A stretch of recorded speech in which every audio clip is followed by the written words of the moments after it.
Se você for ver ensino médio, o que acontece? Fizeram aquele teste, mais ou menos uns um ano atrás, entre alunos de ensino médio de 32 países, incluindo países bastante pobres, da África, etc. Os nossos alunos tiraram o último lugar. Quer dizer, não é por falta de recursos, o Brasil é um país riquíssimo, e o que se investe em educação aqui é uma monstruosidade. Né? E sempre que se discute a questão da educação, o pessoal logo vai para o lado econômico. Quer dizer, há uma sede de verbas e há uma crença no poder mágico do dinheiro, né? Que, como se o dinheiro fizesse produzir cultura, né? Mas, olha, se dinheiro produzisse cultura, minha gente, não teria havido nenhuma cultura, digamos, na Inglaterra do século X. Quer dizer, quando eram países paupérrimos na Europa, já tinham cultura elevadíssima. Isso é uma constante da história humana. Vamos dizer que os períodos de grande criatividade cultural raramente coincidem com períodos de grande progresso econômico. A gente hoje pode ficar maravilhado com Platão, Aristóteles, essa coisa. Quando houve essa geração de Sócrates, Platão e Aristóteles, Atenas já não era mais aquela de Péricles, que mandava em tudo. Não, ao contrário, era totalmente decadente, com inflação, miséria, depois invadida, né? Invadido por Esparta, depois invadido pelos macedônios. Ou seja, o país estava numa situação aflitiva e, não obstante, criou, vamos dizer, esta cultura majestosa. Agora, aqui no Brasil, o brasileiro talvez seja o povo mais dinheirista do mundo. O brasileiro tem vamos dizer, uma crença no poder do dinheiro. Né? Não acredita em Deus, mas acredita em dinheiro. Ele acredita que se der dinheiro para ele, né, o resto ele fará tudo por mágica. Então ele acredita que ele primeiro ele tem que ganhar um dinheirão e depois ele vai estudar, vai se tornar um camarada inteligente. Ou seja, inverte a coisa. Né? Os outros povos sempre procuram ficar inteligente primeiro para resolver os problemas. Aqui não, quer resolver o problema primeiro e ficar inteligente depois. Então, quer dizer que toda a ideia que se tem sobre educação aqui é uma ideia absolutamente falsa. A educação está muito vinculada a duas coisas. Ou vinculado ao fator econômico, quer dizer, o indivíduo vai estudar não porque ele queira aprender alguma coisa, mas porque ele é obrigado a isso, porque senão o seu acesso ao emprego é bloqueado. Não que a escola vai lhe dar a qualificação para isso, não, mas ela vai lhe tomar a autorização se ele não frequentar. Então a escola não é um benefício, a escola é, vamos dizer, é a ameaça de um malefício. Então, para não sofrer o malefício, o sujeito vai para a escola. E o outro é o motivo político. Quer dizer, aqui nós temos dois tipos de, sobretudo universidades. Todas as universidades, todas as brasileiras dividem-se em dois tipos. Você tem as universidades caça-níqueis e as universidades caça-votos. Quer dizer, as privadas são caça-níqueis, as estatais são caça-votos. Né? E existe uma certa mistura das duas coisas também. Ou seja, a ideia mesmo de que a educação seja um valor em si importante para a própria consistência, para a própria formação do indivíduo, essa ideia nunca entrou aqui. O sujeito sempre que vai estudar alguma coisa, ele pensa, vou estudar para quê? Tá certo? Quer dizer, o estudo tem que entrar por ele como se fosse um tubo digestivo. Entra para um lado e sai pelo outro. Não tem a ideia de que a educação se incorpora. As pessoas não têm muito essa noção de que a educação não foi feita para lhe dar instrumento para alguma coisa, mas para formar você, para você ser alguma coisa. Para você ter uma personalidade, para você ter consciência, para você saber fazer suas escolhas, para você saber quem você é, para você se orientar no mundo, etc, etc. Ou seja, a educação como, vamos dizer, fator de fortalecimento, de desenvolvimento da pessoa humana, nunca existiu. A educação aqui é utilitária. Ou é para, vamos dizer, ter uma finalidade profissional, então o sujeito vai fazer aquilo sem acreditar que ele vai aprender a profissão, mas ele pelo menos vai ter, ele não quer educação, ele quer apenas o diploma. Porque o diploma é a autorização para fazer aquilo que ele não sabe fazer. Não precisa saber, precisa ter o diploma. Né? E por outro lado tem a ideia da educação como canal de disseminação para a propaganda política. Uma doutrinação ideológica absolutamente imbecil, que hoje tomou conta de praticamente tudo. Então, é por isso que a situação é catastrófica. A cultura brasileira, a sociedade brasileira, parece que ela é contra o conhecimento. Ela só quer, não quer o conhecimento, ela quer um arremedo de conhecimento que sirva ou para fins econômicos ou para fins políticos. Ora, não é de hoje que o Brasil é assim, sempre foi um pouco. Mas isso foi aumentando, aumentando, aumentando. E agora está vindo a conta. A conta é o fracasso total da nossa educação. Aí é o problema. Quando aparece um governante que ele tem as melhores intenções e tem vontade firme e quer fazer mesmo, ele vai se defrontar com uma espécie de resistência muda, resistência tácita, né? da resistência passiva da sociedade, que simplesmente não quer melhorar. Eu vou dar um exemplo. Por exemplo, o Getúlio Vargas tentou fazer alguma coisa pela música brasileira e pelo cinema brasileiro, por exemplo. Então chamou de volta as duas melhores pessoas que tinha no ramo, que eram o Heitor Villa-Lobos, para a música, e o Alberto Cavalcante, para o cinema. Cavalcante era um cineasta brasileiro que fez uma carreira brilhante na Inglaterra como documentarista, aprendeu com os melhores diretores da época. E chegou então Villa-Lobos e Alberto Cavalcante com os maiores planos, aquele entusiasmo patriótico, aquela coisa toda. 2 anos depois já tinha ido embora. Quer dizer, não aguenta a resistência do meio, a mesquinharia, a fofocagem, gente puxando o tapete. Quer dizer, se para um camarada que quer construir, tem 900 puxando o tapete. Isso é uma coisa constante na nossa cultura. Quer dizer, a cultura é do seguinte: onde eu não dei certo, o outro também não pode dar. Se eu fracassei, você tem que fracassar também. Então é a cultura do caranguejo no balde, tá entendendo? Tem um monte de caranguejo no balde, um caranguejo quer sair, mas o outro pendura na perna dele e vai tudo para baixo. Tá certo? Isso é uma coisa muito profunda no Brasil. Este culto do fracasso, tá certo? E o culto de tudo que vai para baixo. Tá certo? E, evidentemente, isso tem reflexos terríveis no conhecimento. Não querem obras de alto nível, não querem não, isso ofende. O sujeito que faz, por exemplo, a obra de Villa-Lobos é uma ofensa. Aliás, o Tom Jobim que diz isso, no Brasil o sucesso é insulto pessoal. Digo, olha, o sucesso é insulto pessoal e o conhecimento é um insulto maior ainda. Porque as pessoas acreditam que todo mundo que estuda, estuda para humilhá-las. E confunde conhecimento com pedantismo, conhecimento com busca de poder. Porque, na prática, muita gente só estuda um pouquinho para esse fim mesmo, mas nem todo mundo faz isso. Tem gente que é muito sincera. Né? Não se pode dizer que Villa-Lobos só estuda o que fez só por vaidade ou para humilhar os outros, ou por pedantismo. Não, ele estava sinceramente interessado naquilo. O próprio Cavalcante, tá certo? E tantos outros brasileiros que fizeram coisas de muito valor. No fim, todas essas pessoas acabam ou indo embora ou morrendo amarguradas. O Brasil é o país que tem a maior coleção de gênios fracassados da história mundial. Ou eu fracasso ou vou embora. Né? Pouquíssimos têm, vamos dizer, uma resistência para viver no meio deste ambiente, tá certo? E continuar fazendo o que tem de fazer, conservar o bom humor. Eu não sei como é que eu consigo, tá certo? Porque eu não ligo muito para isso, não. Quer dizer, se as pessoas estão gostando ou não estão gostando do que eu estou fazendo, para mim, assim, a minha plateia só tem um espectador. O espectador é Deus, tá certo? Eu não espero que Deus goste do que eu faço, mas pelo menos que Ele perdoe o que eu faço. Se conseguir isso, tá bom. Muito bem. Eu vou pedir licença ao senhor. Atrás. Quando a gente fala esse negócio, olha, 50% dos estudantes da nossa universidade são analfabetos funcionais, isso é uma coisa, é uma calamidade como nunca aconteceu na história do mundo. Eu comparo ao genocídio, porque se você está destruindo a inteligência do país, você está destruindo a capacidade que o povo tem de se organizar, de se defender, de resolver seus problemas, etc. Está condenando as pessoas à desgraça e à morte. Então, é aí que nós temos que investir. Eu tenho consagrado minha vida à luta contra a ignorância. Eu não estou lutando contra a corrente política, não é isso. Às vezes pode parecer que é isso, por quê? Quem estava promovendo, quem estava no poder, quem estava promovendo a ignorância é a turma da esquerda. Então a culpa é deles, evidentemente. Se fosse a direita, seria a mesma coisa. Né? Mas eu acho que o amor à ignorância e o desprezo pelo conhecimento são a causa de todos os males. Né?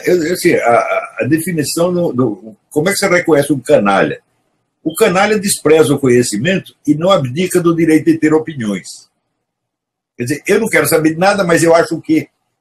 Uma vez, tem uma entrevista coletiva com um rapaz que era correspondente da Rede Globo em Nova York. E eles chamaram alguns colegas, na época que eu estava escrevendo para o Globo, chamaram alguns colegas do Globo para fazer pergunta para ele. E eu fiz uma pergunta, nem interessa sobre o quê, e ele disse o seguinte: eu nunca ouvi falar disso, mas acho que não tem o menor cabimento. Eu digo, isso é o retrato do Brasil. Eu não entendo, o negócio não quero entender, mas eu acho que assim não dá, pô. Isso se tornou normal no Brasil. Esse negócio do Foro de São Paulo, eu lá com 2.000 páginas de documento, na declaração do próprio Lula, etc., falava para os caras, não, isso é teoria da conspiração. Por quê? Porque aquilo não combina com a visão habitual que o sujeito tem das coisas, com aquelas opiniões sedimentadas que ele adquiriu do nada, tá certo? E que são o mundo dele. Então isso é um bando de caipira, tá entendendo? Essa caipirice é o nosso problema. Isso aí é crônico no Brasil, está documentado nos livros do Machado de Assis, do Leon Barreto. Então o desprezo brasileiro pelo conhecimento não vem de hoje. Agora, a partir da hora que elegeram o sujeito chamado Lula, então isso foi a glória da ignorância. Né? Ele virou uma espécie de modelo. Está vendo? Para ser presidente da República não precisa saber porra nenhuma. Ele teve sucesso, então nós, tudo ignorantes, seremos também glorificados.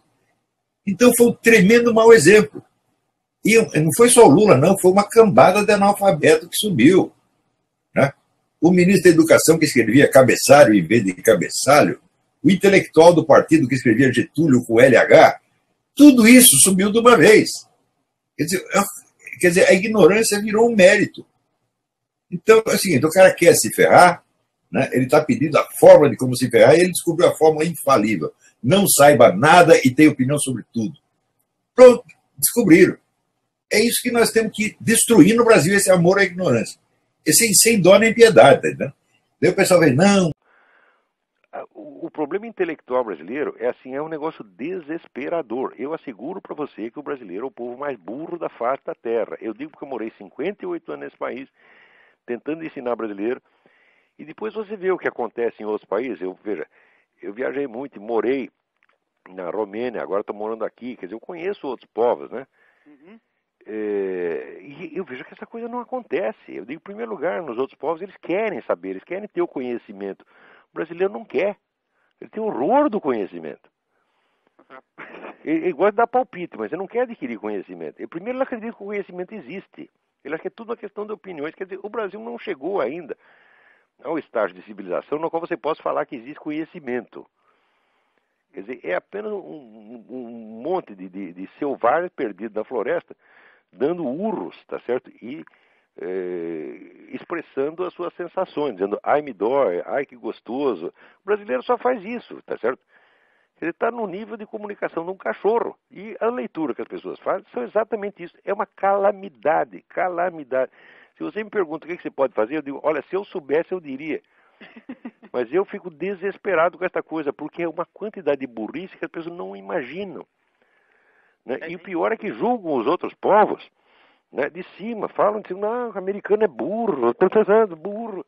Ai, meu Deus do céu, é uma coisa desesperadora. Porque são pessoas que, não, primeiro, não leem livros. Não leem. Olha, uma vez eu disse, num curso de pós-graduação, veja você, todo mundo ali já é senhor doutor, tá vendo? Eu disse, olha, um estudioso de qualquer área, ele tem que ler pelo menos 85 livros por ano, só para ele se manter atualizado com a área dele. As pessoas ficaram horrorizadas. 85? Ai, que crueldade! Eles ficaram assim aterrorizados de ter que ler 85 livros. Né? E, no entanto, eles querem ter os privilégios de pessoas de estudo, os privilégios de intelectuais, de eruditos, e até querem que o governo pague para eles. Quer dizer, os vagabundos não querem estudar, não gostam de estudar, não querem conhecimento, querem só dar palpite, e só pensam em dinheiro. O brasileiro é um povo dinheirista. O brasileiro só estuda em função do diploma que ele acha que vai dar um empreguinho para ele, tá entendendo? E se der para ter o diploma sem estudo, é o ideal brasileiro. Quer dizer, é horrível isso, e está ficando cada vez pior. Vamos dizer, até na década de 50, 40, 50, nós, sobretudo com a chegada de imigrantes, chegou um monte de imigrante, alemão, judeu, russo, japonês, tá? Começaram a civilizar o país, tá entendendo? Então a gente via, por exemplo, aquela molecada, eu fui criado no bairro japonês em São Paulo, a gente via na japonesada como se esforçava, rapaz, era uma coisa, assim, é bonito de ver, né? Todo mundo falava mal deles porque eles estudavam.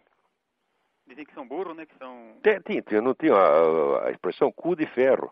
É assim mesmo. Quer dizer, uma expressão pejorativa, quer dizer, para o ignorante falar do sujeito estudioso, mas é só no Brasil que isso acontece. Aqui o pessoal faz gozação do cara que não estuda. Agora no Brasil é de quem estuda. Esse país é errado mesmo. Isso aí tem que ser presidido pelo Lula, tem que ir pro Foro de São Paulo, tem que chamar o Hugo Chávez para mandar essa porra, né? Porque merece, entendeu? É um povo presunçoso, burro, metido, tá entendendo? E que quando aparecem grandes homens, pessoas que se esforçam, querem fazer uma coisa séria, como o Mário Ferreira dos Santos, como o Vila Lobos, etc., o pessoal cospe em cima, meu Deus do céu. Então merece.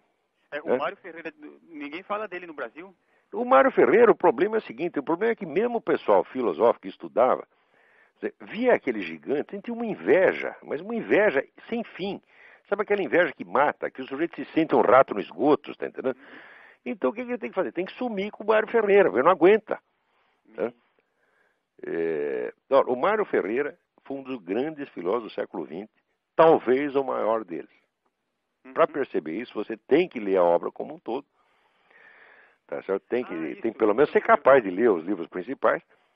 Eu gostaria até de colocar isso, porque o problema que enfrenta é o seguinte, às vezes a pessoa pega uma frase ou um livro ou... E já sai dando palpite. E fala, o autor disse isso, mas ele não conhece o que o autor diz num todo. Quer dizer, você não tem, a pessoa não tem nem ideia, vamos dizer, de que a filosofia, pela sua própria natureza, é um processo integrativo, entendeu?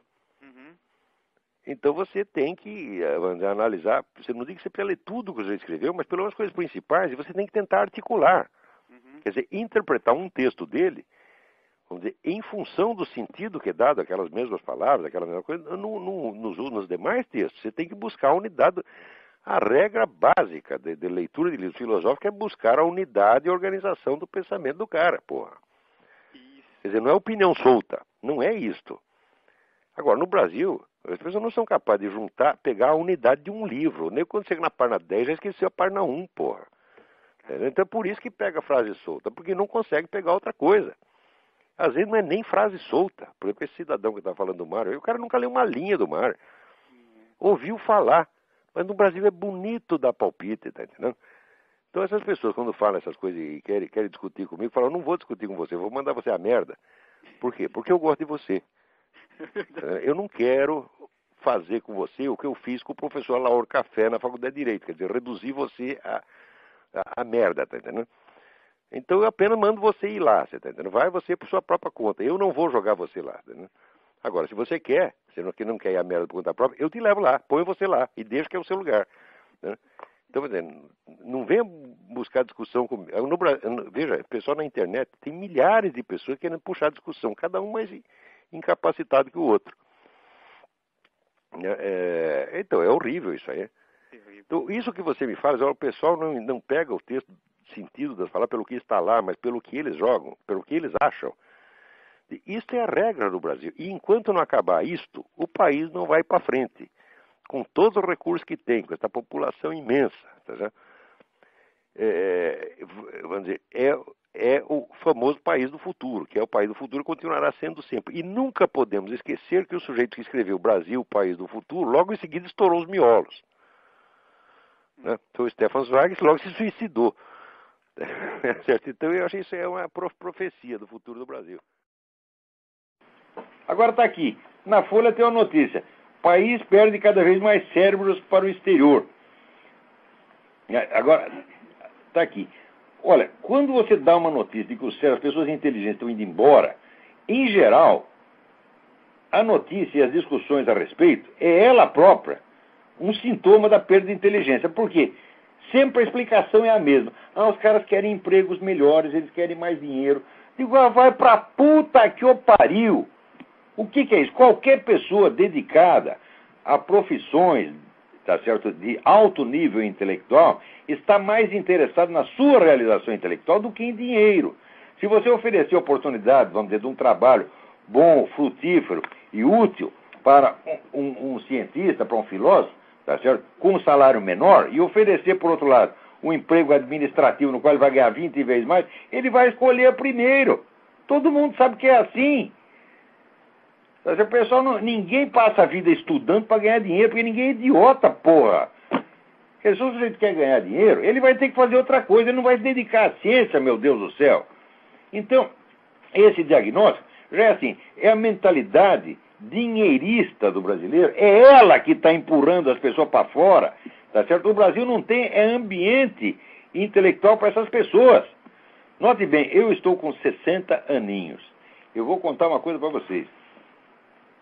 Do ambiente brasileiro, desde a minha infância até hoje, eu não recebi o mais mínimo estímulo intelectual. Só recebi estímulo para parar de estudar.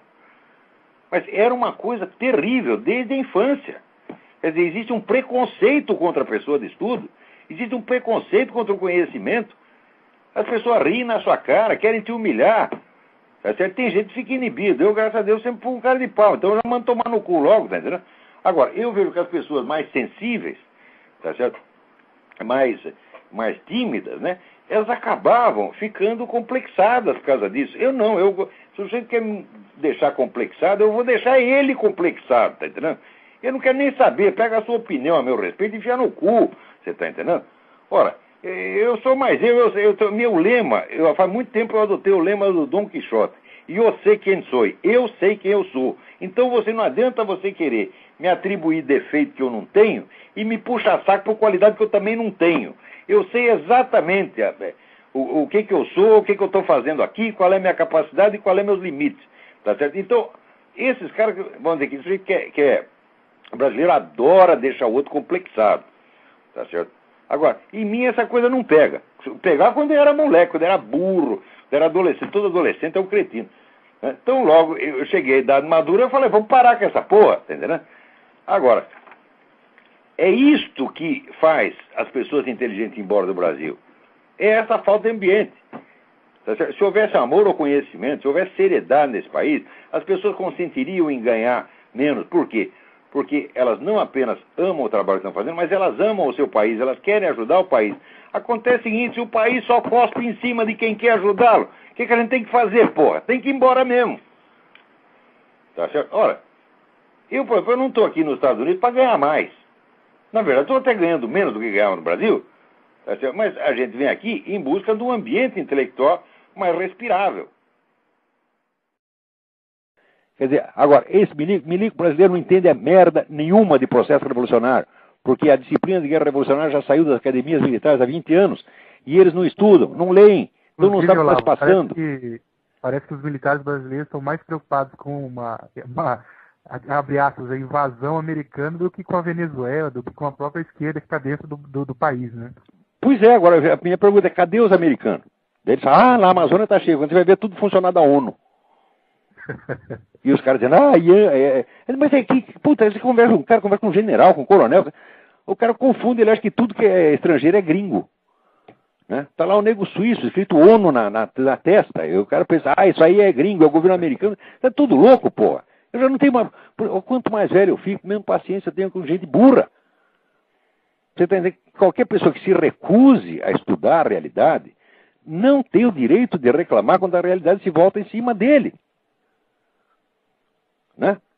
Não dá para ter paciência com isso. Você sabe aquela piada do sujeito que investir, todo dia rezava, pedindo pro anjo da guarda dele fazer ele ganhar na loteria? E rezava. Um dia aparece o anjo e fala, pô, tá bom, eu te dou, você vai ganhar a loteria, mas pelo amor de Deus, pelo menos uma vez você compra um bilhete. Entendeu? Quer dizer, se você não faz nada para que as coisas aconteçam como você quer, você não pode reclamar que elas aconteçam ao contrário. Agora, a primeira coisa para você conseguir fazer as coisas suceder do jeito que você quer é você estudar a realidade. Agora, você fala para o brasileiro, olha, aqui você tem que ler tais livros, assim, o sujeito já acha ruim. Ele pensa em ler o livro, ele já passa mal. E ele tem complexo de inferioridade. Fala, você quer me humilhar, porque você lê o livro e eu não leio. Você é intelectual, quer me humilhar. Pronto! Começa com esse complexo lulista, né? De que eles acham que cultura é luxo, cultura é coisa de Mauricinho. Eles todos são Mauricinho. Né? Mas daí aparecia eu que sou um pé rapado, que li mais livro que eles acham que o Mauricinho sou eu. Então inverteu tudo. Até no Brasil tinha gente que me confundia com Olavo Monteiro de Carvalho. Ele leu mais de 3 livros, só pode ser banqueiro. Eu digo, não, o banqueiro não lê, porra. No Brasil, a classe alta é tremendamente inculta, tanto quanto o Lula. Você pega aqueles deputados, tá lá, filho de banqueiro, filho de fazendeiro, tudo analfabeto, tudo burro metido, compraram diploma, ou então tiraram diploma da USP, que é pior ainda. Agora chega o Lula e fala, não, nós não podemos falar inglês é feio, eu tenho que falar português. Então por que não fala português, desgraçado? O que estou falando é lulês. Então o problema do Brasil é esse desprezo pelo conhecimento. Mas o conhecimento é a nossa via de acesso à realidade objetiva. Conhecimento não é para você ficar ostentando, para você mostrar que bacana. Não, você precisa estudar, tá certo? Para você salvar a sua vida, porra. As pessoas não entendem isso. Vamos ver, isso aí é o que dizia o poeta Mário Faustino. Ele dizia que a sociedade brasileira é baseada na destruição ou na autodestruição dos melhores. Quer dizer, a pessoa, tanto ser desprezada, pisada, tá, ela acaba contraindo o vício, então se autodestrói preventivamente para que não a destruam. Quer dizer, o número de brasileiros que se autodestruíram, inclusive o meu querido amigo Bruno Tolentino, morreu muito mais cedo do que devia, e desde que chegou ao Brasil entrou num processo de autodestruição, induzido pelo meio, tá certo? Que acabou morrendo mesmo. Então, olha, eu quando era jovem descobri que eu não devia fazer isso. Quer dizer, que eu jamais deveria me julgar a mim mesmo pela opinião dos invejosos, dos incapazes, etc, etc. Agora, dizia Nietzsche, quem não sabe desprezar não sabe respeitar, e também tem o inverso, quem não sabe respeitar não sabe desprezar. Tá certo? Então, no Brasil, o respeito e o desprezo já estão completamente invertidos. E a eleição da Dilma mostra isso, porque essa mulher é absolutamente desprezível sob todos os aspectos. Se você pegar o Lula comparado com ela, o Lula é um príncipe comparado com Dona Dilma. Tá certo? Então... Não, é interessante notar que no meio disso tudo, os valores estão tão invertidos, né, de uma forma tão absurda, que a gente corre o risco, muitas vezes, de perder amigos, perder familiares que ficam contra a gente. Mas para que essas amizades, meu Deus do céu? Mas quando essas pessoas ficam contra mim, eu sempre digo assim, ainda bem, porque o que eu fiz no mundo para merecer um amigo de merda como você? Eu não fiz nada de errado, por que você quer ser meu amigo? Porra! Então... Realmente, a sociedade hoje brasileira é realmente... a gente está indo para um buraco sem fim. Eu acho que a solução do Brasil só um milagre divino, só foi um milagre. Mas olha, milagre não acontece quando as pessoas estão rezando para que não aconteça, porra. Tá entendendo? Eu acho que no Brasil está todo mundo querendo a degradação. Por quê? As pessoas, por ser uma sociedade muito confusa, as pessoas são inseguras. Na verdade, nós herdamos essa insegurança, já veio de Portugal, porque Portugal, durante 8 séculos, ficou o tempo todo assim, 3 meses os árabes dominavam, depois vinham os portugueses, dominavam mais 3 meses, então eles nunca sabiam quem mandava naquela porcaria. Então, se você não sabe quem manda, você também não sabe qual é a regra do jogo. No Brasil, ninguém sabe qual é a regra do jogo. As pessoas não têm princípios, as leis não são aplicadas, então pode valer qualquer regra. Então, por causa disso, as pessoas ficam inseguras e elas criam uma necessidade exagerada do apoio e da afeição dos outros. O brasileiro é um carente afetivo perpétuo. Então, isto é a raiz de tudo o que está acontecendo. Esta insegurança pessoal, da qual todo brasileiro que eu conheço hoje em dia sofre, com exceção deste que vos fala. Eu não preciso da afeição de ninguém. Enfie sua afeição no cu. Para você gostar de mim, você tem que provar que merece, seu filho da puta. Você está entendendo? Quantos alunos não tive essa experiência, do sujeito começava a estudar nessas coisas, daqui a pouco ele sentia que ele estava ficando deslocado no seu ambiente, entre os amigos, e começava a sofrer.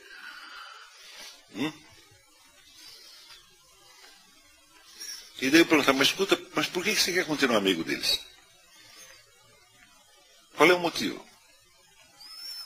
Quer dizer, você acha que um homem pode realmente seguir uma carreira de estudo, encher um monte de ideia na cabeça, né, e continuar convivendo igualzinho com o ignorante?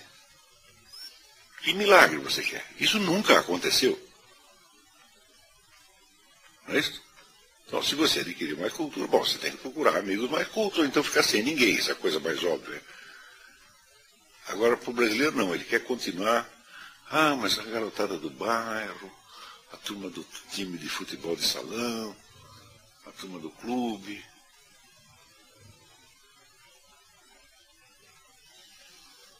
Você imagina, né? Santo Tomás de Aquino sai de lá de Roca Seca, na puta que eu pariu, ele vai andando até a Universidade de Paris, para ser professor da Universidade de Paris, e daí lá ele fica pensando, mas o que a turma de Roca Seca vai pensar de mim? Não é possível um treco desse, porra. Esqueça o raio da Roca Seca, porra. Quer dizer, esse atavismo, essa coisa que está grudada ali no bairro, na turminha, na namoradinha, não sei. Quer dizer, você já nasce velho com saudade do seu próprio passado. Né? Quer dizer, pô, você tem uma vida pela frente para fazer coisas, né? Desbravar território, fazer coisas maravilhosas, então fica pensando nessa porcaria. Né? E ainda quer que eu o console, porra. Né? Você sabe o que você faz com seus amigos? Manda tudo a puta que os pariu, pronto, porra. Esquece isso. Né? Você quer ser meu amigo e quer continuar amigo deles? Então fica com eles. Vai. É melhor para você, né? Porque não dá, senão você vai estar me nivelando com esses caras. Pô. Eu não aceito, não é possível. Quer dizer que a minha conversa vai ser quase tão interessante quanto a deles. O que é? Tá me esculhambando, pô? Agora, o fato é o seguinte, é que eu, durante muito tempo, eu fiquei sem amigo nenhum. Eu não tenho com quem conversar, só tem idiota em volta, não é possível. Então eu fico sozinho, ué. Eu não posso desistir de mim por causa de um outro. Porque chega na hora de pagar minhas contas, quem é que vai pagar? É o outro? Sou eu mesmo, né? Então, pô, meu amigo sou eu, pô. Agora, quando depois você... Veja, os escolásticos já definiam a amizade como, na fórmula latina, idem vele, idem nole. Quer dizer, amigo é o sujeito que quer a mesma coisa que você e rejeita a mesma coisa que você. Esse é seu amigo, seu companheiro. Né? Então você tem algo a fazer com ele. Agora, se não tem nada, bom, é um conhecido. Então você pode dar toda a simpatia, mas você não pode esperar nada. Você pode dar algo a ele, mas não pode esperar. A gente deve ser bom com todo mundo. Bom, simpático, né? Prestativo com todo mundo. Um mendigo que te para na rua. Mas você não vai poder esperar manifestações afetivas dele, meu Deus do céu. Você não pode precisar deles, tá entendendo?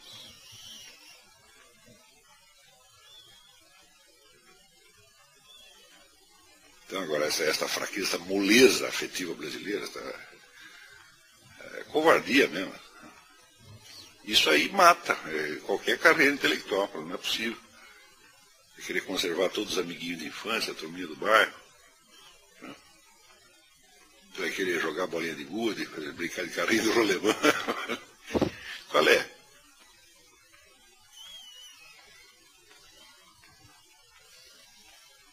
Você verá que a casta intelectual ela tem uma característica de que ela não tem uma origem socioeconômica própria. As pessoas que a compõem vêm de todas as origens.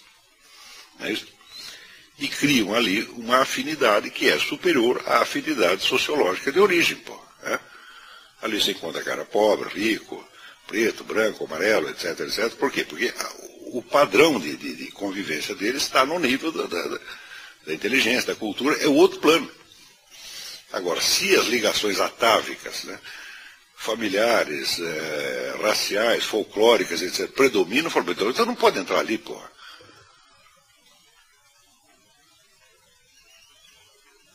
Então tem realmente que cortar, eu não quero mais isso. Né? Então é por isso que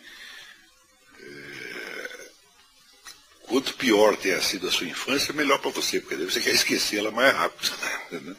A minha infância foi uma verdadeira porcaria, não tenho saudade nenhuma. A adolescência, puta vida, que droga. Entendeu? Então, quanto mais eu ia ficando adulto, a minha vida foi melhorando. Então não tem por que ter saudade daquela porcaria. Falar, não, agora está melhor, porque agora eu sou eu mesmo, estou fazendo a coisa que eu quero. Né? Então ficar com saudade do quê? Agora, se estava bom, né? Ai, que saudades que eu tenho da minha infância querida, então volta lá correndo, pô.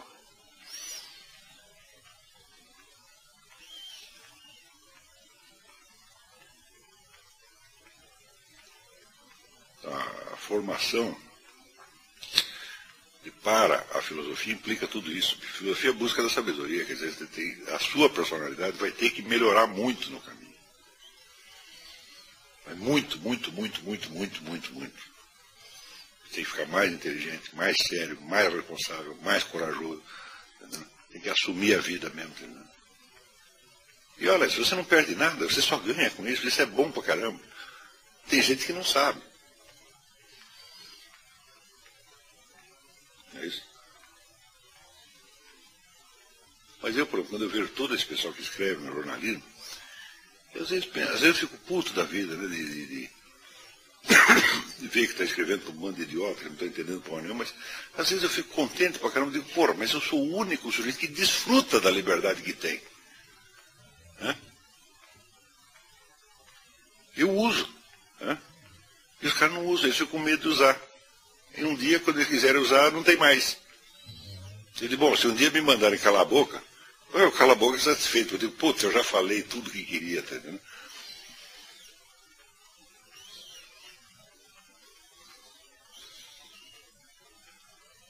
Quer dizer, chega a este ponto de, quer dizer, de você abdicar de recursos que você tem, que estão na sua mão.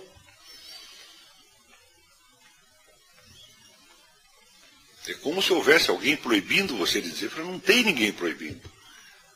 É? Pode ser que amanhã depois comece a perseguir as pessoas, né? E de vez em quando você sofre um boicotezinho, alguém te xinga. Mas isso é da natureza das coisas. Você vai ter medo de xingamento, porra. Você tem medo de alguém que te dá um tiro, tudo bem, mas tem medo que a pessoa te xingue. Quer dizer, a pessoa não gosta de você. Né? E o terror pânico brasileiro tem de não ser gostado.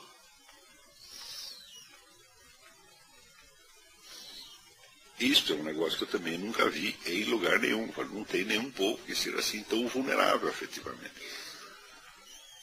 Se alguém te olha feio e não gosta de você, pô, você desaba. Mas se é assim, é porque você já estava numa posição de inferioridade, então você precisa da aprovação do outro para ficar de pé. Daí ele te nega, você cai. Então você já estava mal antes. Né? Agora, tu não gosta de mim, é sinal que tu é burro. Né? Porque eu não vou te fazer mal nenhum, só vou te ajudar. Né? Acho que sou um bom amigo. Né? Não vou tomar nada seu. Né? Se você me der alguma coisa, eu fico grato. Se você não der, dou eu. Para mim, tanto faz. A pessoa dá, uma ajuda, ou a gente ajuda a outra. É normal da vida. Mas...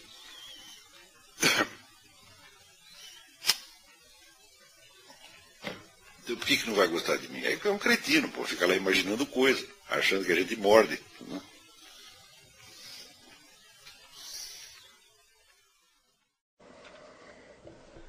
Vamos lá. Pô, aqui tem uma pergunta comprida. Vanessa Barreto Farias. Em primeiro lugar, gostaria de agradecer por tudo que já aprendi com a sua ajuda, suas obras, nos seus artigos. Muito obrigado. Algumas questões que não compreendo bem, gostaria que o senhor me ajudasse a compreender. Tenho a convicção de que o ser humano só pode viver com dignidade quando considera que agir corretamente não é uma questão de mera conveniência social, mas de dever moral perante sua própria consciência e, portanto, perante Deus. Mas, sem sombra de dúvida, se você não tem esta ideia do observador onisciente, você nunca vai melhorar na vida. Tá certo? Por quê? Qualquer que seja o público para o qual você fala, esse público sempre tem limitações. Ele só sabe um pedaço da história. E você pode enganá-lo sempre. Enganá-lo para melhor ou para pior, de alguma maneira. Tá certo? Você pode se mostrar melhor do que é ou até pior. Tá certo? Mas você pode enganar. Mas Deus tem a medida justa. Se você aprendendo, vamos dizer, a falar com Ele, quer dizer, quando você começa a querer exagerar na sua maldade, Deus manda você parar. Você está entendendo? Então, e sobretudo, uma coisa importante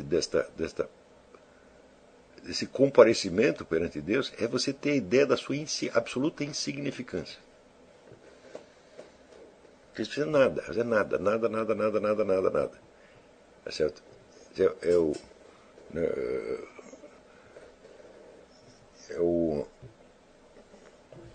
Como diz, o subnitrato do pó de bosta. Tá entendendo? E, no entanto, você fala, você tem consciência, você pensa, e você fala com o próprio Deus, e às vezes ele até responde. Tá entendendo? É um negócio assim, essa experiência, nada substitui isso, nada. E é ali que você tem, só perante isso é que você tem a ideia da escala real. O resto é tudo imaginário, o resto é tudo, vamos dizer, as escalas relativas são todas imaginárias. Por exemplo, quem você é perante a sociedade humana? Eu digo, meu filho, a sociedade humana vai passar, vai virar pó, ninguém vai ouvir falar dela, tá entendendo?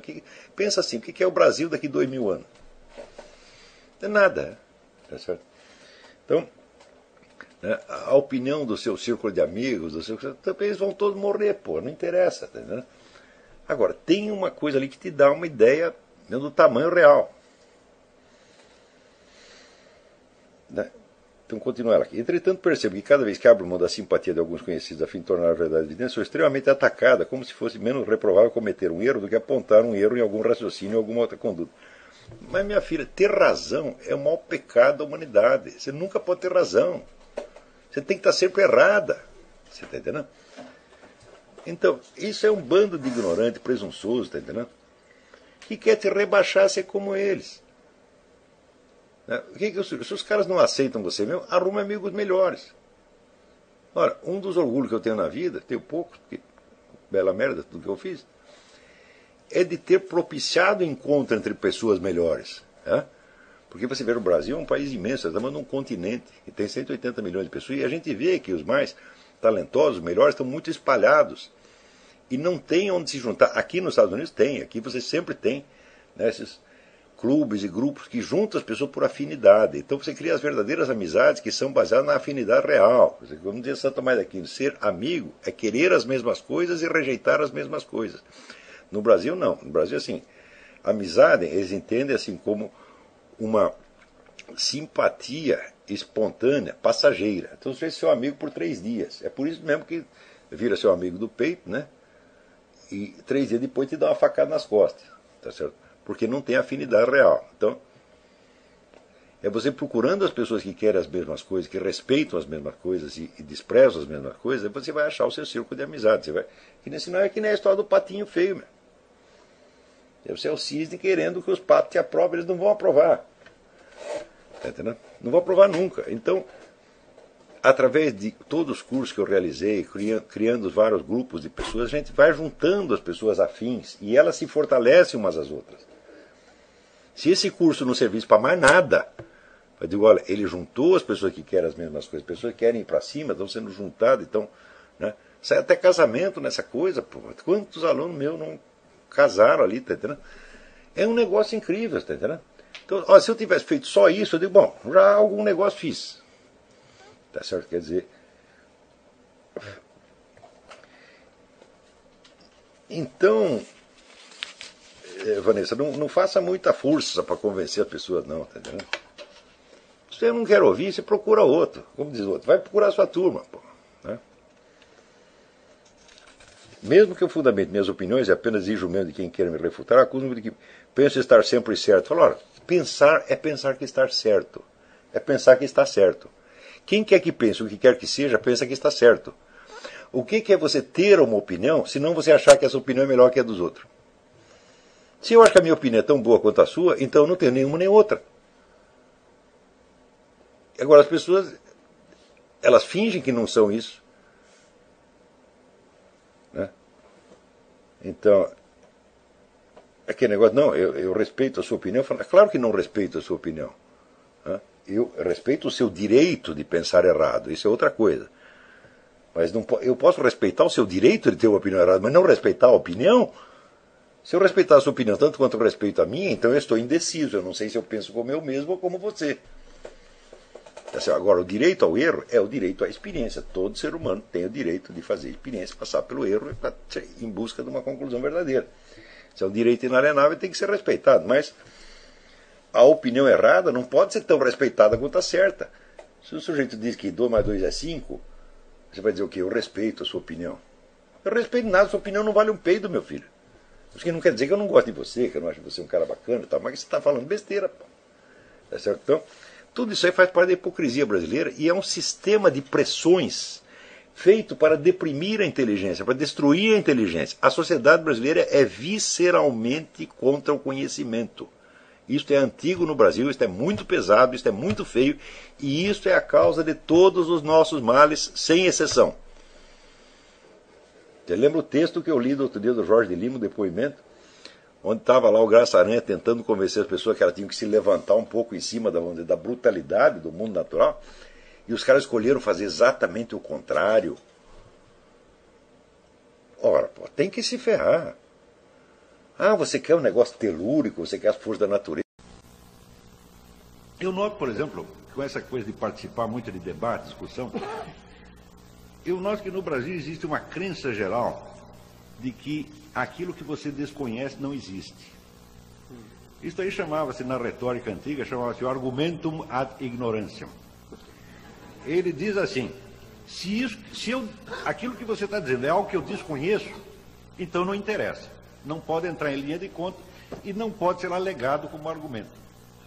Dito de outro modo, tudo aquilo que eu desconheço inexiste. Eu asseguro para vocês, eu estou nesse negócio de bate-boca jornalística há 10 anos. Eu asseguro para vocês que este é o argumento mais alegado, em todas as circunstâncias. O sujeito olha para você com um ar de desprezo. Você diz alguma coisa, o camarada olha para você com um ar de desprezo, um ar de superioridade formidável e diz, eu nunca ouvi falar disso. Então, o Brasil tornou-se o único país do mundo onde a ignorância é fonte de autoridade intelectual. Eu não digo que entenda perfeitamente a nova situação, não, também não entendo. Isso aí é muito complexo, é muito abrangente demais. Isso não é coisa para uma cabeça humana, isso é coisa para alguns milhares de cabeças humanas tentando pensar, tá certo? E, infelizmente, eu só tenho a minha. E pode ter certeza que ninguém está me ajudando a entender isso. Ao contrário, ninguém parece que quer entender. Na mídia, pelo menos, não querem. Quando você levanta essas perguntas, dá aquele mal-estar, aquela coisa assim, e todo mundo varre a poeira para baixo do tapete. Ou então inventa, não, você está falando isso porque você é um direitista extremado. Eu não sei se eu sou direitista extremado, não sei, estou querendo saber. Está entendendo?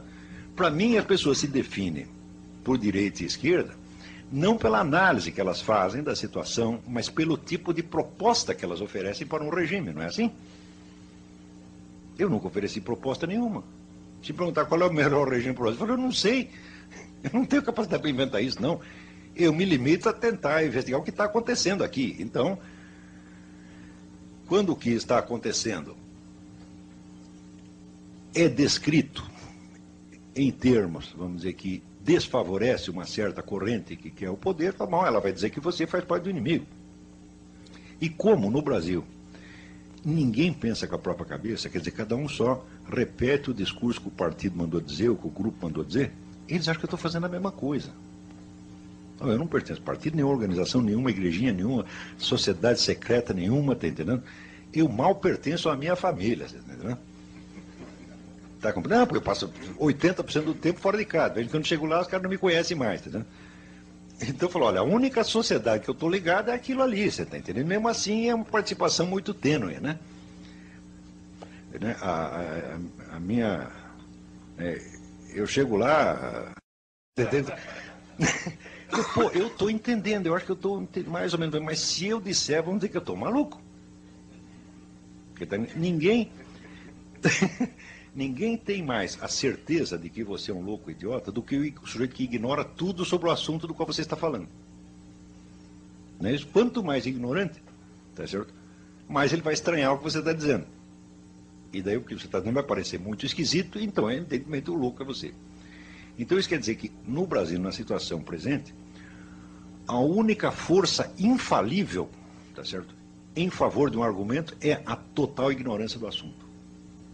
Quanto mais ignorante, mais autoridade você vai ter. Tá certo? Por quê?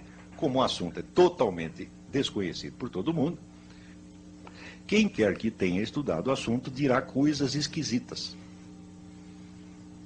Não é isso? Vamos dizer, para o caipira tudo é esquisito. Não é isso? Ele chega lá numa cidadezinha no interior, tudo que você falar da cidade grande, para ele vai parecer esquisito. Então, aqui nós estamos mais ou menos nessa situação. A quantidade de informações que estão faltantes para a gente poder entender, para poder mapear a situação da nova ordem mundial, é enorme, é inabarcável. E eu mesmo comecei muito tarde. Eu comecei a colecionar livros sobre isso, vai fazer o quê? Uns 8 ou 10 anos? Eu devia ter começado 20 anos antes. Quer dizer, quando eu vejo vamos dizer, a profundidade, a seriedade das discussões que tem nos Estados Unidos, quer dizer, a consciência que as pessoas têm da complexidade da situação e dos perigos da situação lá há mais de 20 ou 30 anos, e eu vejo, pô, eu estou chegando agora, o pau está comendo aí, e no Brasil todo mundo está pensando que a briga é outra. Né? Então, a sensação de estar realmente, sabe, num hospício, é muito grande. Eu tenho essa sensação o tempo todo. Eu lembro do filme O Dr. Mabuse, do Fritz Lang. O Dr. Mabuse era um jogador trapaceiro que tomava dinheiro, hipnotizava o adversário e tomava toda a grana dele. Daí prendem o cara, né?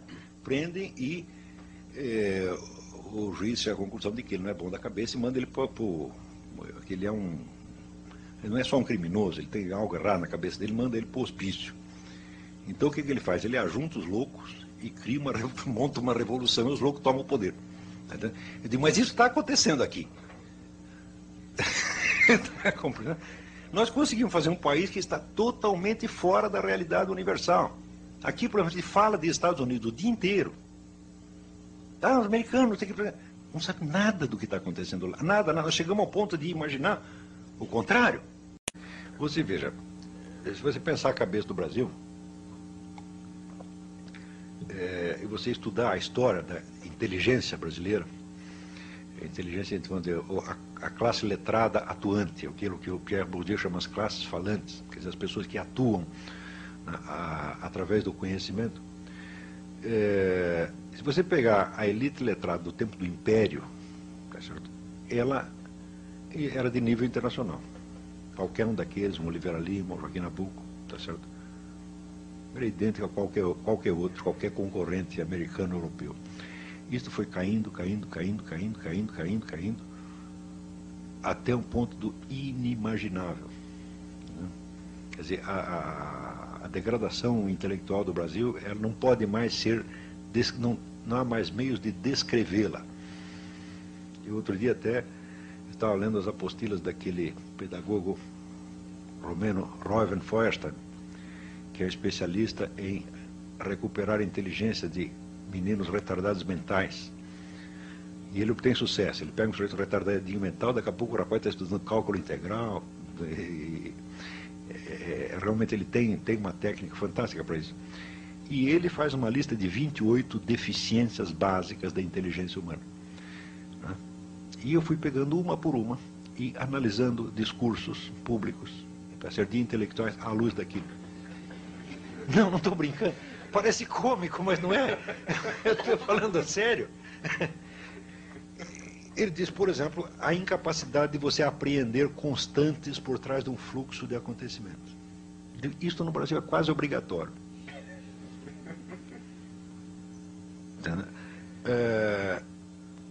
A incapacidade de você produzir mais de uma hipótese. Já não tem mais uma hipótese. De cara já aposta numa hipótese e todas as outras não chegou a pensar naquilo. E assim por diante. Então, as 28, eu falei, mas peraí, mas as 28 no Brasil não são deficiências, elas são simplesmente a regra do jogo, é esta. É isso que faz os nossos professores universitários.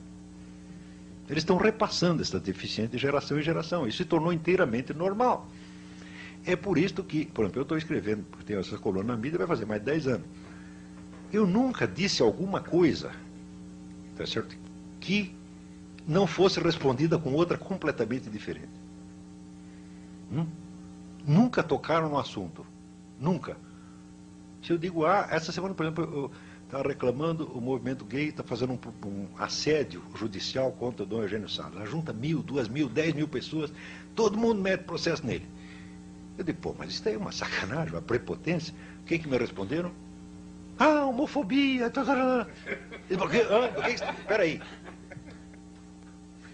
Quer dizer que se juntasse, digamos, 1.000 religiosos para fazer um assédio judicial contra um gay, seria mais decente? É isso que você está querendo dizer?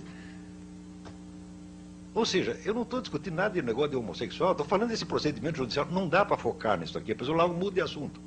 Isto é 100% assim. Nunca houve uma única discussão de alguma coisa que eu dissesse, um único artigo meu, que versasse sobre o mesmo assunto do artigo. Nunca.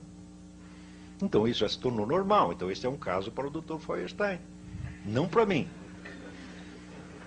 Então, bom, só para você... Isto, quando onde for parar a cabeça brasileira, eu digo, olha, é assim uma espécie de buraco de tatu, está lá dentro. Nós metemos a cabeça embaixo da terra, cobrimos, tampamos e não queremos saber de coisa nenhuma. Na medida que você faz isso, o que acontece? Você não entende a situação, você não consegue elaborá-la intelectualmente, então você se torna um cara impulsivo, você fica com os nervos à flor da pele, né? E você se sente o tempo todo ofendido, perseguido, magoado, desprezado, humilhado, tá certo? E você começa a protestar. Então, o que se faz no Brasil é só a expressão, vamos dizer, de emoções baixas. Inveja, rancor, suspeita, paranoia, o tempo todo. Então, assim, nós estamos o país está muito doente. Mas muito doente. Eu acho assim, um país onde, você vê, eu sempre fui respondido, sempre, como se eu fosse um representante de uma organização ultradireitista que está com propostas políticas, etc. Eu digo, mas peraí, mas eu não sou isso, porra. Eu não sou, nunca fui, não sou capaz de conceber que eu seja, não sou capaz de conceber eu falando em nome de quem quer que seja, a não ser do meu mesmo. Então, se monta em toda a discussão uma situação fictícia. Você está entendendo? Quer dizer, bom, não tem direita nenhuma falando, nós precisamos de uma direita, de um partido, uma organização de direita riquíssima e perigosa. Quem tem aí na mão? Tem esse tal do Olavo de Carvalho, fica sendo ele. Eu digo, mas isso é muito louco, porra. Aquele negócio, vamos parar de palhaçada? Não pode parar. Então, isso quer dizer que o teatro brasileiro, nós seguimos tanto com esse fingimento, que agora não podemos voltar mais atrás. Isso aí, eu tenho um amigo meu que era um gênio da psicologia clínica, ele dizia, neurose é uma mentira esquecida na qual você ainda acredita. Então, aí o Brasil já neurotizou. Nós estamos incapazes de pensar. A nossa única chance é parar para examinar as coisas como são. Você quer me ver ficar brabo? É chegar um sujeito para você com um diploma universitário, às vezes professor universitário, dá um palpite sobre um assunto que ele não entende absolutamente.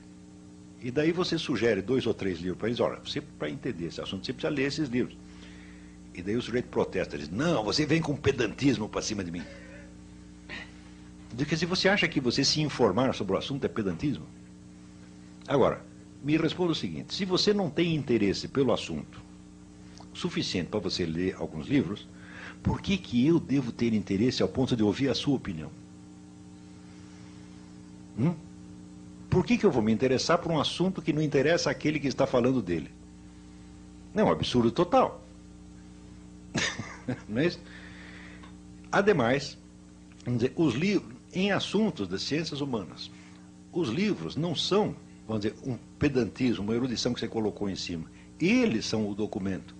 Eles são a matéria-prima da discussão. Documento escrito é tudo, é 100%, é tudo o que nós temos. Como é que um juiz vai julgar um processo? Ele vai se transportar, vamos dizer, telepaticamente e retroagir, tipo Exterminador do Futuro, retroage ao passado para ele lá, né, assistir o crime. Então ele não pode fazer nada disso, ele depende de um negócio que chama os autos. O que é os autos? Papel. Papel escrito. Tudo nas ciências humanas é assim, porra. Então eu digo, olha, o material para nós discutirmos o assunto são tais livros, tais trabalhos publicados Tem 3 coisas, você tem livros, você tem trabalhos publicados na revista científica e você tem documentos originais. Você tem que ter tudo isso na mão. A hora que você juntou o conjunto da documentação, bom, então eu dominei as informações básicas, agora vamos começar a pensar em cima. Tá certo? Mas o sujeito já está pensando sem nada disso. Daí você quer dar os documentos, não quero. Você já pensou, o juiz que já julgou o processo, daí você chega com os autos, só que excelência. Não quero. Isso é pedantismo. Eu juro para você que eu até hoje não participei de uma discussão pública em que não tivesse alguém dizendo isso, ou todos. Já assim, já tem pessoa que chegou a romper relações comigo por causa disso. Diz, olha, meu filho, a bibliografia básica, a informação básica sobre esse assunto que eu estou falando, são tais livros. Eles consistem em matéria-prima. Você lê isso, você se informa, e daí você cria a sua opinião, e daí vamos discutir. Mas por enquanto não, nem começou. Você está entendendo? Daí a pessoa recusa. Não, isso é pedantismo, você quer me impor, você quer bancar a autoridade. Eu não estou entendendo o que você está querendo dizer. Para mim, prepotência, autoridade, é o contrário. Você não precisa dos documentos, você já julgou. Né? Eu tenho apenas um cérebro humano Eu, para entender alguma coisa, eu primeiro preciso me informar, dá um trabalho miserável. Em grande parte dos casos eu não entendo coisa nenhuma do que estou estudando. Leva anos para você entender alguma coisa. Mas você não, meu filho. Você, assim, você já sacou tudo, já sabe. Tá certo? Já julgou. Se nós continuarmos fazendo isso com relação a essa nova ordem internacional, o Brasil não chegará a 2010 como país soberano. Você vai ver no fim do parágrafo aqui.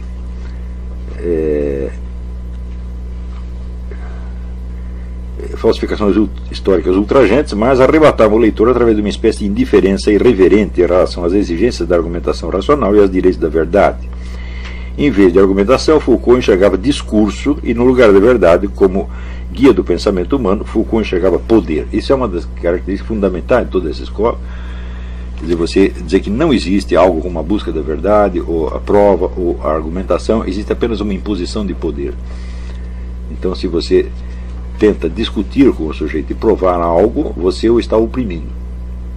Mas ele que está te xingando e pregando a sua morte, ele não está te oprimindo, ele está apenas se defendendo. Então a gente percebe que, evidentemente, é um quadro psicopatológico perigoso, tá certo? No qual você conceder a esses indivíduos qualquer tipo de atenção intelectual já é apenas fortalecê-lo. Agora, eu vou ler um negócio para vocês aqui. É um artigo que eu mandei para o Diário do Comércio, e que tem até um esboço de continuação aqui, que eu vou dar uma ideia para vocês. O artigo chama-se Debate e Preconceito. É ilusório esperar que a racionalidade científica prevaleça num confronto que envolve muitos interesses e paixões. Mas não é demais desejar que algumas pessoas capacitadas acompanhem e julguem o debate desde um ponto de vista menos enviesado e mais compatível com o estado atual do conhecimento. Parênteses, quando eu falo estado atual, não estou querendo dizer a última mão, estou querendo dizer a acumulação. Então,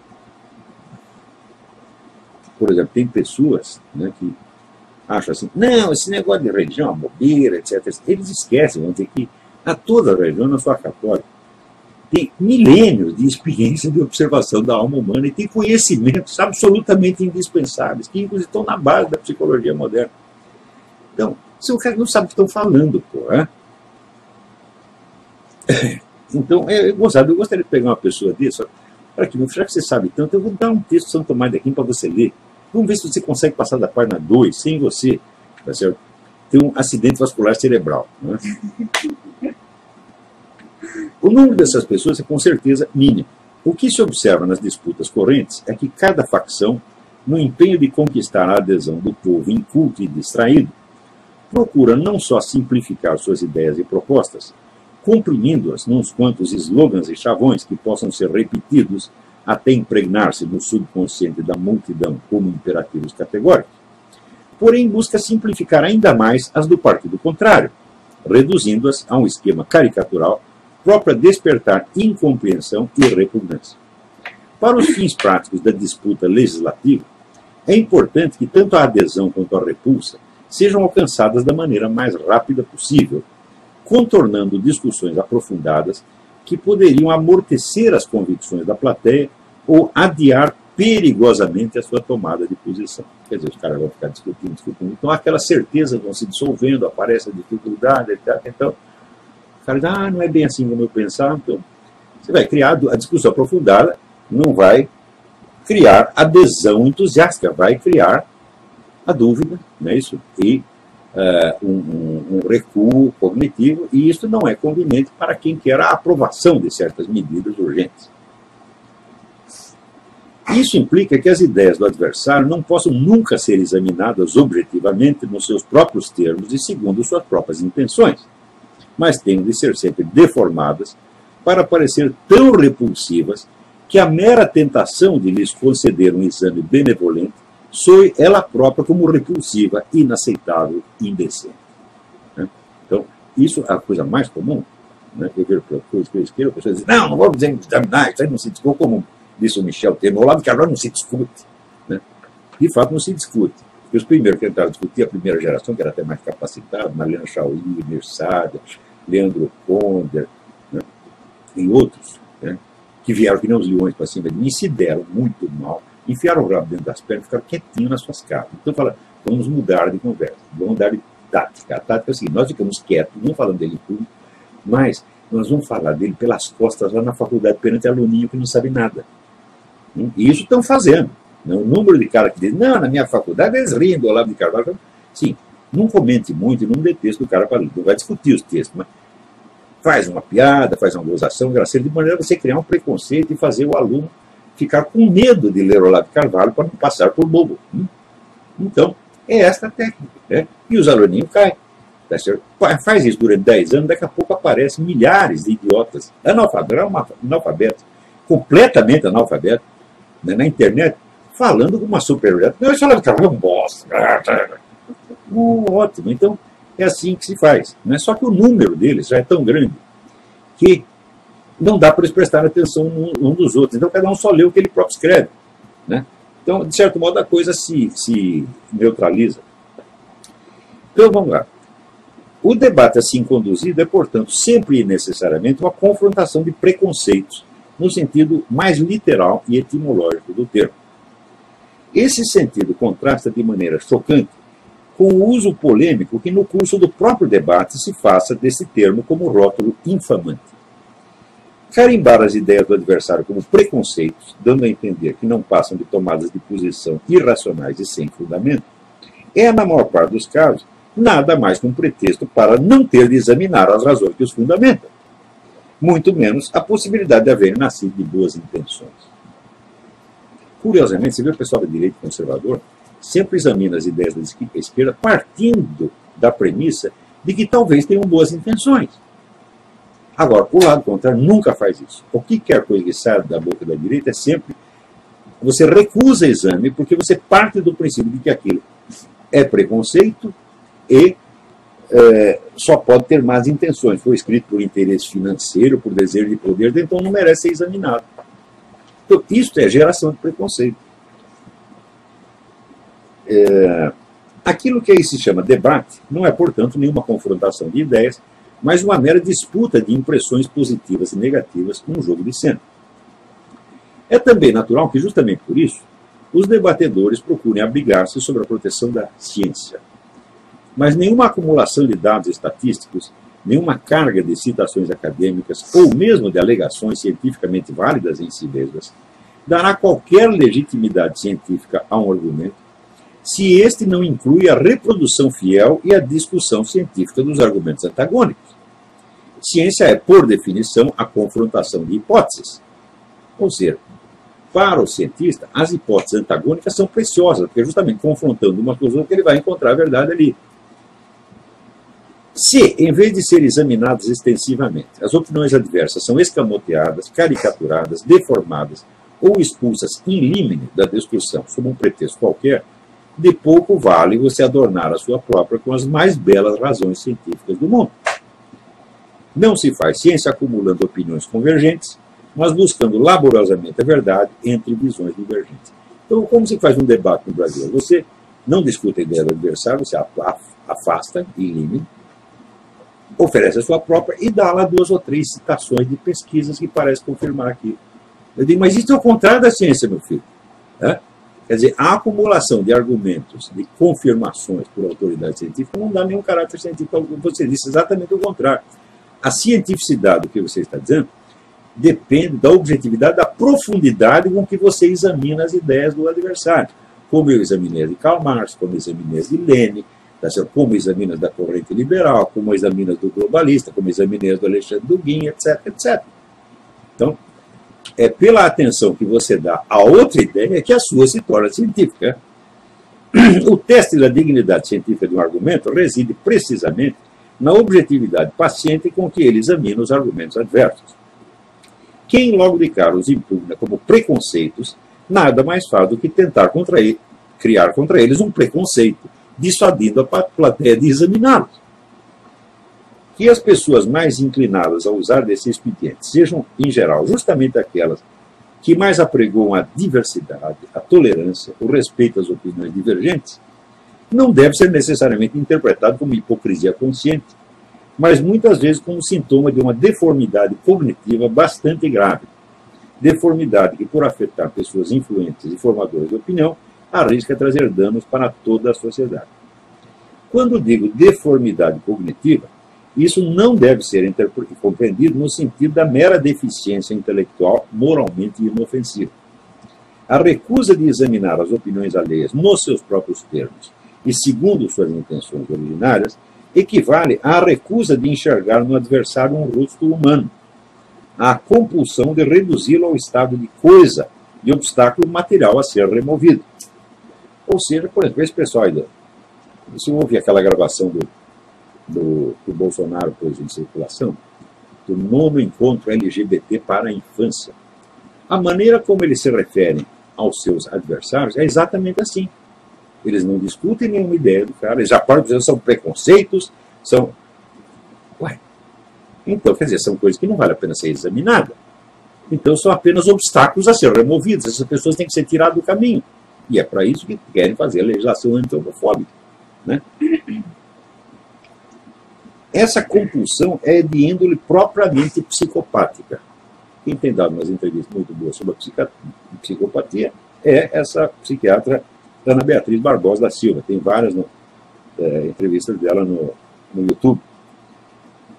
Quando legitimada em nome de belos pretextos humanitários, essa conduta torna-se uma força ainda mais desumanizante, pois remove a conduta moral do campo da vida psíquica concreta para o da simples adesão a um grupo político ou programa ideológico.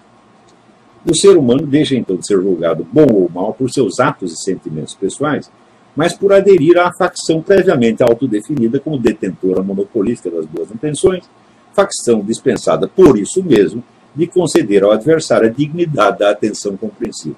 Ou seja, nós somos tão bons que nós não precisamos ouvir o que você está falando. Nós somos tão bons que se você diz uma coisa contra nós, você é mau, você é fascista, você é nazista, você é racista, e nós vamos matar você. Né? A percepção direta das motivações humanas é então substituída por um sistema mecânico de reações estereotípicas altamente previsíveis e controláveis. E quando o programa já se tornou tão disseminado na mídia, no sistema de ensino, no vocabulário corrente, ao ponto de já não precisar apresentar-se explicitamente como tal, mas passa a soar como a voz impessoal e neutra do senso comum, então a desumanização preventiva do adversário torna-se o procedimento usual e dominante nos debates públicos. Não é preciso dizer que esse estado de coisa já vigora no Brasil desde há pelo menos uma década. Estamos em pleno império da manipulação psicopática da opinião pública. Então, a presença... Eu ainda tenho que pedir desculpas aos meus leitores por um erro muito grave que eu cometi. Durante muitos anos eu usei a expressão sociopata em vez de psicopata. E essa expressão, ela induz em erro, embora fosse essa a minha intenção. A expressão sociopática, ela sugere, né, que a psicopatia, isso é, a ausência de sentimentos humanos, sobretudo a incapacidade de sentir culpa, como, por exemplo, você vê o seu Lula, o seu Zé Dirceu, são evidentemente psicopatas, nunca sendo culpados de nada. Mesmo quando surpreendidos, pegos em flagrante delito, eles ficam impávidos, são impérvios, são impenetráveis ao sentimento de culpa. Né? Então o uso do termo sociopático sugeria, até pelo menos subliminarmente, que a coisa pudesse ter causas sociais. Quando hoje você sabe que não tem. As pessoas simplesmente são assim. Né? O psicopata é psicopata porque ele é assim. Não há explicação científica, muito menos explicação sociológica. Então, em todos os meus escritos, publicados desde a Idade da Pedra até hoje, onde está escrito sociopata, leia-se psicopata. Esse é o termo certo. A doutora Ana Beatriz explicou isso e ela está montada na razão. Eu estava usando o termo errado. Então, isso quer dizer que a deformação psicopática do adversário no debate se tornou norma no Brasil. Quando a dona Dilma lança a campanha, né, contra o preconceito e a discriminação, espera, quem disse que a rejeição que você tem de uma conduta humana é um preconceito? Né? Quem disse que aquilo não foi observado, pensado? Pode estar até errado, tá certo, mas não é um preconceito. Né? Então, preconceito, meu filho, se expressa, vamos dizer, em slogans e atitudes políticas. Tá certo? E não em imensos tratados de filosofia moral, de teologia moral. Não, não é possível. Tá? Para escrever esse tratado de teologia moral, como Santa Força Ligório, você tem que pensar muito, aquilo foi tudo conceitualizado, pensado criticamente. Então, daí vem uma vagabunda qualquer, como essa dona Dina, e chama tudo de preconceito. Né? Preconceito tem você na sua cabeça, que julga as coisas que você não conhece e não tem capacidade de conhecer. Eu desafio a dona Dilma, a senhora acha que a recusa religiosa, a crítica religiosa, a conduta homossexual é preconceito? Então eu dou aqui a senhora a Teologia Moral de Santa Afonso de Ligório. Quero que a senhora leia. Leia e mostre que é tudo preconceito. Né? Então, é claro que na propaganda comum, na discussão, no discurso de pastor, pode haver preconceito, sim. Eu mesmo acho que tem. Já vou até explicar alguns. Se não der para explicar hoje, explico outro dia. Mas, em substância, o que as religiões dizem da conduta homossexual não é preconceito de maneira alguma. Você pode até discordar, mas não pode chamar de preconceito. E se você chama de preconceito, você está excluindo aquilo da possibilidade de ser objeto de atenção. Você está dizendo, não presta atenção no que estão falando, que nem Milton Temer, não fala do Olavo de Carvalho. O Olavo de Carvalho está falando só pelas costas, longe dele. Né? Então, é assim. Então, isso é geração de preconceito. Quer dizer, o preconceito, precisamente, é uma obra de engenharia. Eles criam preconceito. E fazem isso acusando o outro de preconceito. Mas isso na sociedade brasileira virou endêmico. Isso não aparece só no Facebook. Isso aparece em artigos de jornal, aparece em aulas de universidade o tempo todo. Agora, você imagina quando você não está discutindo, assim, placa-mãe, né? Mas quando você está discutindo socialismo, capitalismo, marxismo cultural, etc, etc. Bom, aí o negócio vira uma confusão dos demônios. E não é possível desfazer a confusão. Por quê? Porque você está falando com um interlocutor inepto. E nenhum discurso pode infundir capacidade no seu interlocutor. Para isso você precisaria educá-lo, mas para educá-lo, precisaria que ele deixasse você educar. Uma criança, criança recém-nascida, você não pede a autorização dela. Você vai educando. Mais tarde vê como é que fica. Mas uma pessoa adulta, eu não posso forçá-la a se submeter a uma educação que eu posso lhe dar. É claro que eu posso lhe dar a educação, mas só se ela consentir como vocês estão consentindo. Agora, um cara que está bravo comigo e que está tentando me julgar desde o alto da sua ignorância, como é que eu posso educá-lo? Então, aí vira aquele negócio que é o genus admirabile, né? Que é aquele gênero de discurso no qual você está falando para um juiz inepto, que ele não está entendendo o que você está falando. E é admirável justamente por causa disso. Se você conseguir alguma coisa, você é um gênio da retórica. Né? Então, nessa altura, só o que resta a você fazer é, e eu faço muito isso, é induzir o indivíduo a um estado de perplexidade. E você pode conseguir isso mediante a ofensa. Quer dizer, você o humilha de tal maneira que ele vai para casa pensar. Num primeiro momento, ele vai ficar com muita raiva de você. Muita. Mas com o tempo, ele vai, se ainda houver alguma inteligência nele, ele vai pensar. Vocês viram o meu bate-papo com o Rodrigo Constantino. Eu falei coisas horríveis do Rodrigo Constantino. E foi por isso mesmo que ele foi pensar. Porque na época eu não poderia persuadi-lo racionalmente. Mas poderia chocá-lo. Poderia tirar a segurança dele. E ele foi suficientemente autoconsciente para perceber que ele estava abalado. Então ele disse, eu vou estudar mais para eu poder discutir com esse cara. Ele foi estudar, falou, não é que o desgraçado tem razão? Pronto, isso é normal. Sidney Silveira, a mesma coisa. E assim como aconteceu com esse, vai acontecer com muitos. Agora, um sujeito desse, quando ele me xinga, ele xinga com um propósito. Ele está fazendo uma descarga emocional. Eu, quando xingo, eu não dou ponto sem nó. Claro que nem sempre eu acerto, mas às vezes eu consigo acertar no ponto fraco do sujeito. Ele vai ficar muito bravo, mas vai recuar e pensar. Porque isso pode levar 10, 20, 30 anos. Mas um dia ele vai voltar e perguntar, como é que é aquele negócio mesmo? Então, quer dizer, eu sou professor não é só de profissão, eu sou professor porque essa é a minha personalidade, eu sou assim. Eu lembro que tinha um barbeiro que eu ia, os caras começaram a começar alguma coisa, não sabia, daí alguém falava, pergunta aí pro professor. Ninguém sabia o que eu era. Então, quer dizer que é um modo de ser. E eu não deixo de ser professor nem um minuto por dia. Então, tudo que eu estou fazendo é pedagógico. Eles podem não perceber, eles podem achar que eu estou apenas fazendo uma... O cara vai me julgar pelo padrão dele mesmo, pela medida dele mesmo, e achar então, mas esse cara é muito explosivo, ele é muito irascível, né?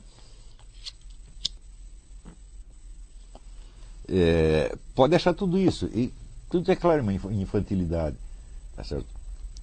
Mas eu não vejo, às vezes isso não funciona. Às vezes, por mais que você humilhe o cara, ele está encruado, ele não vai sair dali, né? Poderia haver vamos dizer, a persuasão pela emoção, afagar o ego do cara, como você faz com um cachorro, você amansa ele, etc, etc. Mas eu acho que isso é muito humilhante.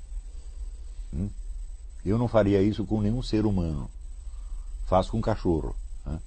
Primeiro você acalma o cachorro, dá um docinho para ele, né? Dá um biscoitinho, daí ele fica seu amigo, daí ele aceita qualquer coisa de você. Mas eu acho que isso é a maneira de educar cachorro e não ser humano. O ser humano tem a obrigação de ter uma certa inteligência e você deve tratá-lo com este nível. Por isso, em certas circunstâncias, é menos humilhante humilhá-lo diretamente do que tentar seduzi-lo por estes meios.